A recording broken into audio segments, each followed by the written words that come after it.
welcome back to Hold the Phone YouTube. Here is our NFC West preview. We appreciate each and every single one of you tuning back into the best sports betting show here on YouTube. Like the video. Subscribe to the page as we appreciate all of you. Not all on of you. the other side of this screen. And today, we have the Arizona Cardinals, Rams, the LA Rams, Niners, the Niners, and the defending champs, Seattle Seahawks. You ever heard of them? Yeah, it's an interesting division, right? Everybody's real hot on the Rams. Real hot. Super MVP, Bowl's in LA. MVP, Super Bowl's at SoFi. Puka. Got the Seahawks and Njigba, defending champs. You got the Niners, always good, except they play in the chemical wasteland that is San Francisco. Yep. And you got the Cardinals. Cardinals. Who might not. My favorite teams. You stick around because the Cardinals schedule, weeks 1 through 11, they might not win a game. It's going to blow your mind. I love Carson Beck. I love Jeremiah Love, even though now he's dead. I love Michael Wilson. I love multiple people on that team. I love Trey McBride. Yep. Jacoby Brissett, who knows what's going to go down with him. But regardless, Arizona Cardinals are one of my favorite teams who will win 3 games this season. And these divisional previews kind of gotten us through the dog days that are August, right? And we're going to come back during NFL season. We're going to have 6 of these a week. Thursday Night Football gets its own episode. Monday Night Football. Sundays, we're going live again in the morning. Saturdays are going to have college football. Mondays, early week leans, maybe Tuesdays. It's going to be all football season long. Subscribe to the page. Like it. You're going to be back. Football season is king, and we can't wait. Fucking sick puppy. Yeah, you're a sick puppy. We're going to have one of the greatest NFL football seasons anyone has ever seen. We're going to win every bet. Every bet is going to come 6-leggers. Well, the last bet better than its last. No parlay left behind. 2-leggers. Why not us? The seat at the table is going to be so goddamn big, it's going to stretch from seat to signing seats. Yeah. And some of it says she sells. And I'm telling you right now, you're not going to want to miss it. Right here, right now. Why not us? Come on, one time. The only way out is through. One time. And we get to the NFC West preview right fucking now. And well, now we dive into the standings of the 2025 season. You got to look in the rear view before you look up in the headlights. The Seattle Seahawks, 14-3, absolute just buzzsaw wagon, magic in the air. Mike McDonald, everyone just having a fucking field day. Then you have the LA Rams, 12-5. 12-5. Devontae Adams and Puka Nacua. I mean, Puka, if he could stay on the field for 4 quarters, this team's dangerous. Blake Corum in the backfield alongside. Stay out of politics, Puka. The Niners, if they can stay healthy, you really like the Niners. Yep. I mean, we're looking at 3 double-digit win teams. All of them season swept the Arizona Cardinals last season. And we even saw some magic. Mac Jones. Yeah. You know, it's Primetime Mac. Yeah, it was one hell of a year. And a lot was decided in that last, Thursday Night Football game, Rams-Seahawks, that 2-point conversion that went backwards. They blew it dead, then they reviewed it. That was unbelievable. Seahawks win, so instead of them both being 13-4, the Seahawks are 14-3. They, of course, win the division. They go on to win the Super Bowl. Let's get into the win totals from this year because, I mean, between first and last place, there is a huge discrepancy. Grant, show us the win totals. Yeah. Grant's out back there playing snood. Yep. Rams at 11.5, trying to seek out 12 wins. Yep. What's the worst that could happen? Had 12 last year. The Seahawks go from a 14-win team. Now you only need to win 11. Yep. Niners, same boat at 10.5. And then the Cardinals, well, they win one more game than they did last year. 3.5 is the lowest win total in the league, right? Yes. Yeah. Yes. Dolphins are 4.5. Jets are 5.5. Vegas is 5.5. Yep. All right, let's get to the schedule. Who do you want to do first? Grant, do you have one queued up? Yeah, we're going to do the Seahawks. Defending champs, they earned it. The Seattle Seahawks, opening night at home, Super Bowl rematch. Can the Seattle Seahawks go over or under their 11.5 team win total? 10.5. 10.5, Gavin. You screwed me up. 10.5. Okay, here we go. Week 1, home against New England, opening night. What do you got? I mean, they kicked the shit out of them over in Santa Clara. Why can't they kick the shit out of them there in the Legion of Boom? I feel like, if anything, coming off the Super Bowl, both these teams are coming off a fucking roller coaster. Yep. However, one coach slept with another man's wife and one didn't. So, with that being said, we are going to take the Seattle Seahawks to win game 1. He really did. Do you think they still are getting together? Yeah, is there any chance they can get? Yeah, I bet they still are. And it probably made it, all the hotter after all this shit went down. Yeah. That first time they reconnected. Everyone's talking about us. Yeah. Everyone's, This shouldn't happen. all over the line. Yeah, we need to stop this. Yeah. And then all of a sudden, his hands are down her pants. Yep. All right, week 2. Anyway, they're 1-0. The Seattle Seahawks, Look, they season swept them last year. I think they're going to do it again this year. What can we do? Give the Cardinals a win? Yeah, maybe if this was later in the season, it was like a little bit of a trap game, but it still feels like early in the season. They're also coming off a mini bye. The Cardinals have less time off. Yeah. 2-0. And I feel like it's going to be up in the air still between Brissett and Beck, and like Pets' heads are falling off. Give us 2-0 for Seattle Seahawks. Then week 3, I mean, what the fuck is going on with this schedule? They get to play the Washington Commanders, who, in my opinion, are also one of the lower tier teams in the NFL. I don't want to give them a loss here. You want to give them a loss? Kinda. I just feel like 2-1 feels fair. That feels like charity to give a Commanders a week 3 win against the Seattle Seahawks here. But you go across the country, sketch. They're only 3.5-point favorites against the Patriots and 3.5-point favorites against the Commanders. Let's do it. Yes, Gavo. Live a little, Gavo. 2-1. We're 2-1. Week 4 at home against the Chargers. That's a win. I agree. They're 3-point favorites in that too. Okay. That's it. That's a win. So we're 3-1. Then we come home against the Niners. Wait, let me see. Let me tell you if there's primetime games. Somebody asked, and they said they like when I note that they're primetime games. It's not. It's not. Look, when I look at the NFC West, it was the same shit last year. It's going to be the same shit this year. It's always a season split. So it's 4-1. It's 1-1. Niners, Seahawks. Give me the Seahawks as the home team as a win right here, right now in week number 6. And I'm glad we gave them one loss. Week 5. Because I feel like 5-0 seems a little crazy. Yes. 4-1 seems like at the peak of what this is going to be. 4-1 seems fair. Okay. Then they go to Mile High, which is on Thursday night in Denver. I feel like this next 3-week span will define the Seattle Seahawks against the Broncos, Chiefs, and Bears. Coming off 2 wins, you're 4-1. They're riding high.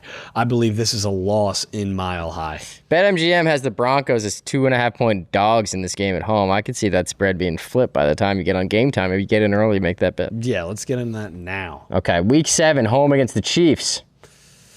This one's going to be tricky. Yeah. This one's going to be sleazy. I kind of like them splitting these next 2.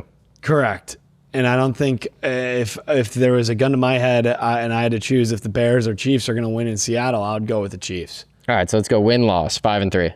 Let's go Chiefs win, Bears lose, Seattle win. That got tricky. Sorry, yeah. All right, whatever. You said win-loss, but you were talking about the Chiefs and the Bears, but it's actually a loss to the for Chiefs. the Seahawks. It's a win to against the Bears. And a win against the Bears. Either way, we're 5-3. Either way, we're 5-3, and we move on to week number 9. 6-3. Where we are now 6-3. 7-3. And now you are 7-3. All right, so Because you get to play the Cardinals and the Raiders. So if you took the win total over, you need 4 wins the rest of the way in 7 games. After the bye, week 11 is a really nice time to have a bye. I feel like it's ideal. I feel like this is going to be very, very, very sketchy down the stretch to get to 11 wins because you come out of the bye, though that's going to be a massive game, and a lot of people are going to get behind a team coming off a bye. But out in San Francisco, I also don't think the Seattle Seahawks are going to have the same exact year as they did last year. I think it took a lot of people by surprise, and that doesn't strike twice. I do believe they're still a good team, and they're going to be a good team, but I don't think they're going to be, the 14-win team that they once were. So with that being said, out of the bye, this is a loss in Santa Clara. Okay, now I'm going to say something that might be a little crazy. Yeah. Ready? Yeah. I'm going to say they win week 13 and 14. Okay. And then if you have the wins, you have 9, and they don't win a game the rest of the way. I think they lose out. Maybe it wasn't so crazy. Yeah. In Philly, lose. Home against the Rams, lose. At Panthers, loss. And then maybe they win 1 against the Rams. Either way, though, you're not getting the win total. You're not getting. So you want to give them 1 win against the Rams for sake of the argument? Sake of something? No, because I think at this point of the year that the Rams are going to go into Seattle and do what they should have done the year prior. And then in week 18, when it's in SoFi, all chips on the table, McVay in the comfort of his own home, staring down the barrel of now being 4 wins away of a Super Bowl, I think that game is massive, and I think they lose just based off of the schedule. Yeah, I mean, maybe week 16, though, at home. Against the Rams, and they go 10 and 7. No, but I'm saying that was the game where the whole overtime, JSN, 2-point conversion. I think that's also that Rams game is Friday night, Christmas Day. Holy shit! Yeah, that's unbelievable. Yeah. All right. Well, let's continue on down the All right, so we have them with 9 wins. Maybe if you're taking anything on the Seahawks, you go under. I don't love it. I'm not married to it, but I do like it. I like it a lot. Because I feel like we gave them some generous wins It early. might be my favorite win total in this division. Yep. Next up, can we go to the Arizona Cardinals, please? Grant, please. Let's go to the Arizona Cardinals at 3.5. Nice. And let's see this schedule. Look at these first 11 weeks, Gavo. All right, week 1. We're going to run through it. It's going to be a beautiful thing. At Chargers, week 1. Loss. Hold on, let me pull up just so I can get the win. Prime time. Cardinals. Not a lot of prime time here, don't worry. Yep. Week 2, we're home against the Seahawks. Loss. So we're 0-2. Then we go to San Francisco. That's a loss. Then we go to New York to play the G-Men. I feel like if there's a win, it would be that one. I feel like they could win that game. Maybe if it was at home. Couldn't you see Giants fans just getting the soul sucked out of them? Yeah, sure, fine. You want to give them a win? That seems crazy, but I'm with you, Gavo. I'd follow you to the end of the earth. Yep. Week 5, they lose at home to the Lions. Loss. Week 6, they go to LA and lose. Loss. Week 7, they host the Broncos and lose. Loss. Week 8 in Dallas. Danny promised me a win. I think they've won 10 in a row against the Cowboys. Yeah, or 9 of 10. So Danny promised me a win. Maybe 9 I'm of 10. saying win against the Cowboys. All right, so they beat the Cowboys. Now you only need 2 more. Yep. And then we go to Seattle. Loss. Home against the Rams, going for the season split. Loss. Don't get it. So we're 2-7. Then we go to Arrowhead. Loss. Week 2-8. Sorry. Now we're 2-9. Week 12. That's a win. Against the Washington Commanders. That is a win. We'll give them a win there. That is a win. And then they lose to the Eagles at home. That's a loss. Week 14 bye should be illegal. You shouldn't have to play 13 games before getting a week off. Yeah. Sorry. Week 15 home against the Jets. That's a win. So we're over. Yep. Continue. Cardinals might win the Super Bowl. Week 16 in New Orleans. That's a loss. Week 17, they host the Raiders. That's a win. Week 18, they host the Niners. Who knows? You know what? Those Raiders and Niners games with Trey McBride and whoever else they have, the fantasy football implications are going to be through the roof. Well, think about it. They're back.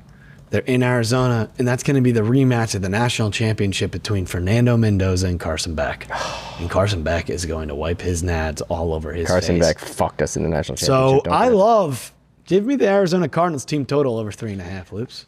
I had Michael Wilson and Trey McBride in fantasy last year. Yep. And watching the Cardinals give up points in the first half and then just dink and dunk teams to death in the second half to lose by 20 was one of the great joys of my life. Yep. Let me tell you how they ended the year last year. Week 10, they give up 44. Then they give up 41, 27, 45, 40, 26, 37, 37. I love this over 3.5 wins. Me too. I think everyone's going to close their eyes and take the under. And Yeah. I think that there is a world that we could be living in and go over. And they shocked the world. 3.5. And they shocked the world. And they're 5-11. Yep. Yeah. Easy. Perfect. I mean, they got Easy. it. But, dude, the problem is you take over 3.5 and then they're 0-11. You're not going to feel so good. Yeah, but we'll fight. Because we gave them wins in New York and in Dallas. There's no place I'd rather be because there's going to be, you know what? Every single week, every single person is going to close their eyes and fade the Cardinals, and that's exactly where we want to But on the other side of that, you win 2 of the first 11. Yep. And you're going to win. Correct. Okay. All right, let's continue on down the line. Rams? Now let's take a second for Courtyard.io. The card market has never been bigger, booming. The industry, nothing gets better than this right now. Booming. And Courtyard.io is basically a platform that allows collectors, traders to open up digital packs that they then own physically. Yep. And allows them to trade back cards, trade back collectibles, trade collectibles.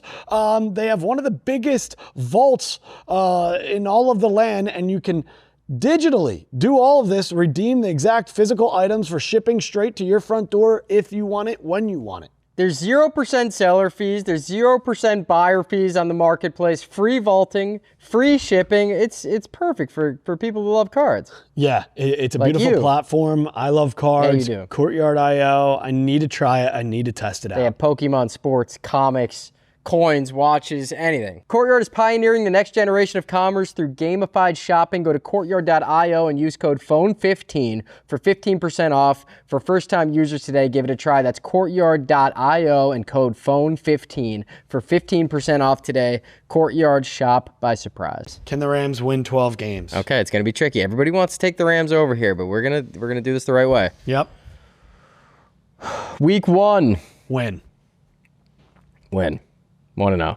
Week 2, home against the Giants. Win. 2-0. Wait, hold on. Let me pull up the standings. Say something. Even though Gavin. that could be a loss. It could be a loss. Jackson Dart and the New York Giants could walk into SoFi and get the job done.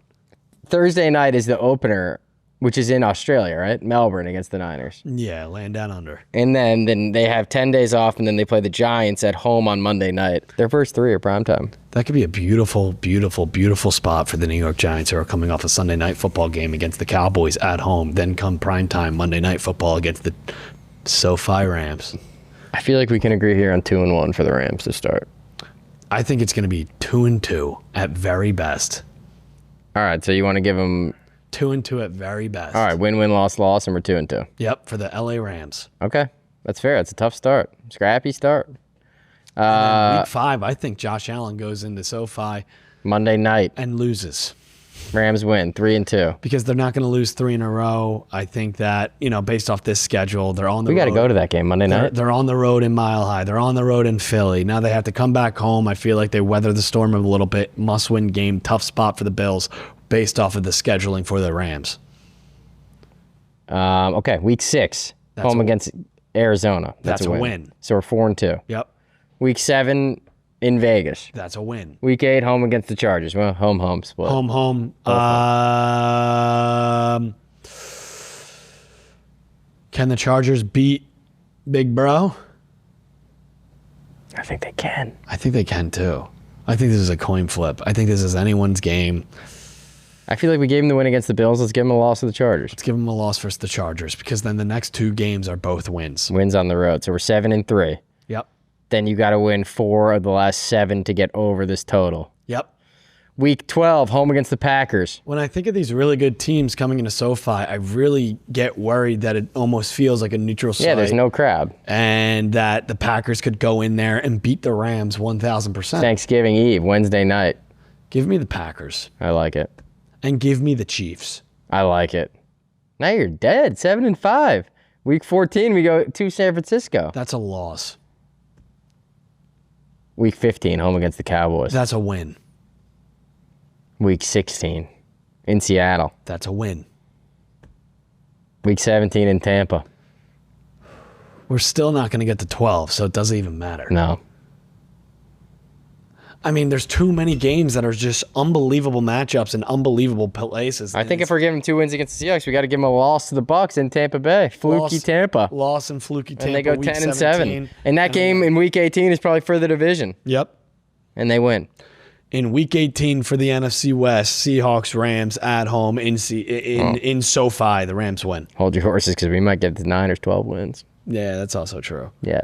That game. All right, so we got the Rams going under. Don't love. I do kind of like it. Like, it's a really, really tough schedule. It's too pivotal of a schedule. I mean, you play the Broncos on the road. You play the Eagles on the road. You play the Bills, the Chiefs, and the Packers at home. You obviously play 2 against the Niners and the Seahawks. To sit back and feel confident about the LA Rams to get to 12 wins when even your games at home are just so massive. Prime time this, prime time that. Jordan Love and the Packers, Mahomes and the Chiefs. You got the Chargers Battle of LA. You got a cute Jackson Dart coming to town. You got a Niners team in Australia for week 1. Who the fuck knows what's going to happen there? I just feel like these games are just so brutal.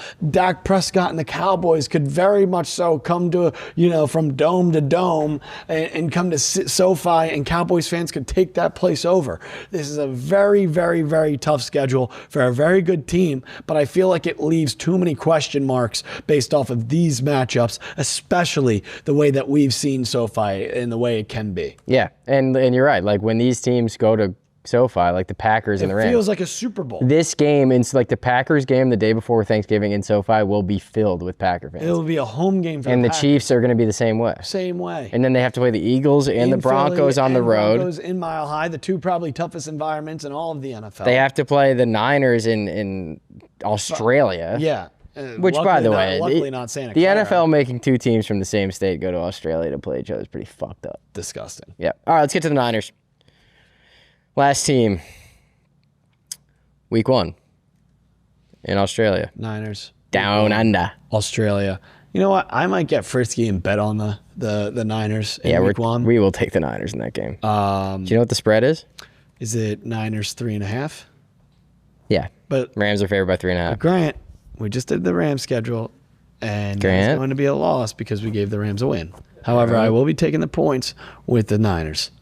Did you say 3.5? Yes, we'll take the 3.5. We'll take the Rams. We will to take win. the field goal and a half with the Niners. And I can promise you, by the time that game starts, I will have convinced myself that the Niners are going to win that game.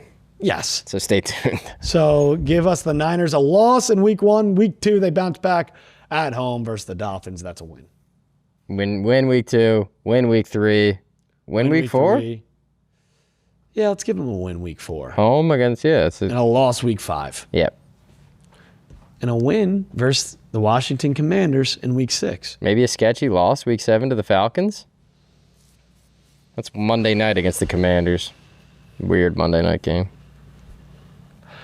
Niners, Falcons. Is that a 1 o'clock game? Yeah. Give them a loss. All right, so we're 5-2 going into the bye? No, 4-3. Yeah, the Seahawks also. Coming out of the bye, they play the Oakland Raiders. Give us a win for the San Francisco 49ers. Then the following week in Jerry's World. I feel the same. How many wins do we need here? 11? No, they're sitting at 9.5. 9.5. So we need 10. We need 10 wins. Okay. So I want to give them a win really bad here. In Dallas? I like a win. But let's give them a loss. I want to see if we can get to 10 with the Niners as a loss. Okay, so we're 5-4. Because the next week I have a win versus the Vikings. Win versus Seattle. The following week I'll have a win versus the Seahawks. And then week 13, they beat Jameis Winston on the road. Yeah, week 13, they beat Jameis Winston on the road. Then all of a sudden there's talks of Super Bowl in Santa Clara because they come home and they beat the Rams. And they won 4 in a row. They've won 4 in a row. Then they get to take a trip to SoFi to play their little brother in the L.A. Chargers. We give them a split against L.A. I'll give them a loss. I'll give them a loss against the Chargers. Not a split, however, but, you know. A split against L.A. Yeah, against Rams, LA. Chargers split. Yeah, there you go. Sorry, Loops. Next week, give us a little Super Bowl rematch. Give us the Chiefs from Super Bowl 58. Then the following week, Niners, Eagles. That's an unbelievable game. How many wins are we sitting at, Loops? We need one more. Gosh, I love this. That's win-win. It's 11-6. Even if it's loss-win, it doesn't matter. I love the Niners over here. I love the Niners. Give me the Niners over. Give me the Niners to win the division. I lied to you about that Rams-Seahawks game to win the division, but that game will be for a wild card spot, so I wasn't completely wrong. I think you can get the Niners, plus 320 to win the division? Is that right? So when you break down this right now? When you break down this schedule, week 1 is for the division. Yeah, it's very important. And that happens, dude. That happens all the time. Yeah. Like those games earlier, that's why it's kind of bullshit that it's a divisional game in fucking Australia. I love the Niners team. Me too. And I love the Cardinals. Yep. Niners and Cardinals out of this division. And We can play all 4. And I like the Rams. Niners are minus 150 to make the playoffs. You know what? I would take every team total in this division. I would take the Seahawks under, the Rams under, the Niners over, and the Cardinals over. Plus 325 Niners to win the division. Get the Cardinals to win the division at 100-1. Well, luckily we know that's not happening.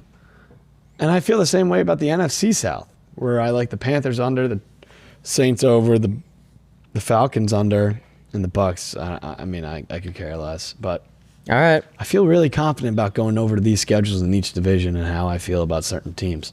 I feel like I'm telling you, the Niners. No, we had to get 11 for the Niners, dude. You said it was 9.5. You lied to me. You looked me in the eye. You lied. I think Grant may have switched that graphic last second. Grant. Grant's got the ones and twos over there. Yeah, I say 9.5. He makes it 10.5. I'm sure that you could get either number depending on the juice. Hold on, I got BetMGM. You could take over 9.5 for minus 160 or over 10.5 for plus 120. Yeah, I'll swallow some juice. Swallow a little juice. Sometimes you gotta. You gotta. All right, let's get into a couple player props. I wanted to show you Gabo, Trey McBride. Grant, can we pull that up? Do we have this year versus last year for Trey McBride? Because I feel like he's an interesting one. Look at this. So 2026, I think you can get him 6.5, kind of the same thing, or 7.5, depending on the juice, after catching 11 touchdowns last year. Yeah, McBride had an unbelievable all-time season. And I know in 2024, he went on a stretch of games, and I remember the whole bit was that McBride can't catch a touchdown. Yeah, exactly. Like they were trying to get him in, they get him in, and he went game after game after game after game after game, not scoring a touchdown. Then you fast forward to the following season, he just has a fucking all-time tight end year.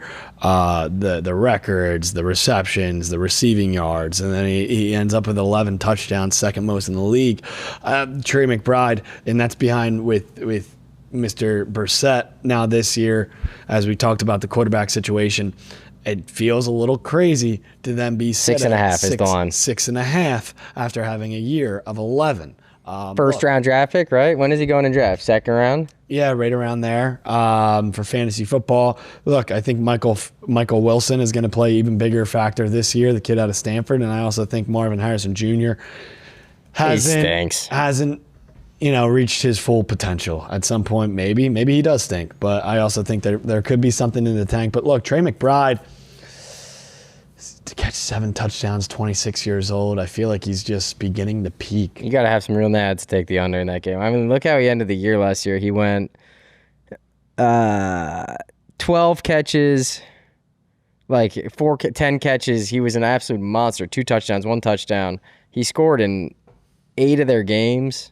Look, then when it comes to Puka Nacua, I just worry about him staying on the field. I felt like every game last year he was in the tent or in the locker room at some point during the first, second, third, or fourth quarter. I feel like 8 touchdowns is not something I necessarily want to touch. Hey, almost take the under and hope he misses some games. I know you don't want to root for an injury, but at the same time, like Puka Nacua could come out and have 13 touchdowns, and I'm just a fucking slap. Yeah, watching Puka Nacua when he is healthy, rooting against touchdowns is not fun. Yeah, not fun. However, a lot of the time last year, Devontae Adams, he was the target in the red zone. Yep. It would always be Puka getting them down the field, and then Adams fucking cleaning up the job. Yep. Then when it comes to Jackson Smith-Njigba, same story. I mean, I'm not getting in line and taking over for 8.5 touchdowns for JSN. Look, the guy's fucking incredible. Could he catch 15 touchdowns this year? Like, yeah. These lines are almost set so low that they almost scare you to take the over with these such big name guys. Puka Nacua, unbelievable. JSN, unbelievable. Could those guys easily fucking sleepwalk to 10 receiving touchdowns this year? Of course. But Puka Nacua with the on and off the field issues. Yeah, and then Njigba, seems like a ticking time bomb. You're really going to take over on the guy that won Offensive Player of the Year the year before. Yeah. And then Devontae, I don't know, even 9.5 for Devontae seems like a lot. You know? I mean, I don't know the exact statistics to back it up, but I feel like coming off massive years, the time is on his favor, though, right? Like, he's still such a young wide receiver. It's not like he's a guy who's now creeping up in years. Saquon Barkley the year before wins the Offensive Player of the Year. He still had a good year last year, but much quieter than the fucking season. Yeah, and I don't think he was going over. And think about it. Saquon Barkley wins that award, wins the Super Bowl. JSN wins that award, wins the Super Bowl. It feels like really big shoes to fill another following year. The year before that, Christian McCaffrey won Offensive Player of the Year. Then the next year he only plays in 4 games. Yep. Like, I bet if you fade the Offensive Player of the Year in terms of betting lines, the year before that it was Justin Jefferson. And then in 2023 he only plays 10 games. Yep. He had 1,000 yards, but I doubt that was over. He only caught 5 touchdowns. That was definitely under. So the last 3 guys, if you had taken all their 3 guys. Cooper Kupp the year before. Yeah, he won the Triple Crown almost. Yeah. Hang gliding accident the year after. Yeah. And look, Sam Darnold, I feel like, again, lightning in the bottle kind of year. Took a lot of people by surprise, a lot of people by shock. They were absolute buzzsaw, stormed through the league, 14-3 season, absolutely unbelievable shit from him, JSN, Kenneth Walker, Charbonnet, Rashid Shaheed, everyone on that squad. I'm not getting in line for 8.5. You know, and same with Puka. So that's 7.5. All right, I feel like we smoked that division of the filter. Yeah, if you can find a line on Zach Charbonnet rushing touchdowns, that would be great. I know they got Jadarian Price, the kid out of Notre Dame, with their draft pick. Charbonnet, though, was our unsung hero of the 2025 he tore season. his ACL, didn't he? What's his status? Yeah, hopefully he's back at some point. Yeah. So that's probably why you can't find a fucking line. But I'm sure at some point he will be back, and we will be taking his first touchdowns again. I wasn't sure if he was going to be back at some point early, though. He might be. All right, bets I like from this division: Niners over plus 322 to win the division. Rams Seahawks under.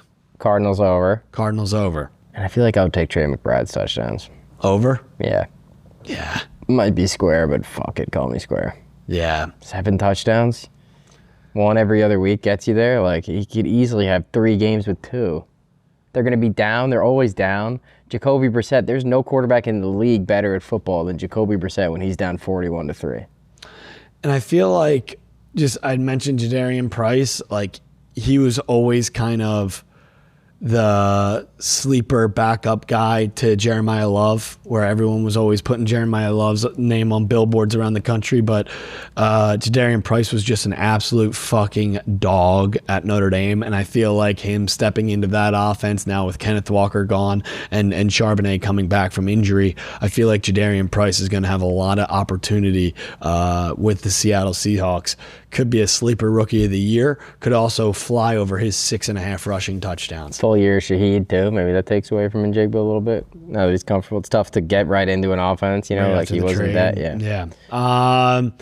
Same thing in LA with the two-headed monster in the backfield. Like, do you get in bed with Kyron Williams? Blake Corum at the end of the last year and throughout the season last year was taking a lot of the touchdowns. Very tricky stuff. And now Jeremiah Love, high ankle sprain. Yep. Cardinals. Never know. Rookie running backs are tough. Yeah. They're not going to want to run them to the ground if they're not winning games. All right, we got the AFC North next. Then we're going to end with the NFC North. Bears, 17-0. We appreciate each and every single one of you. And as always, we'll see you on the other side.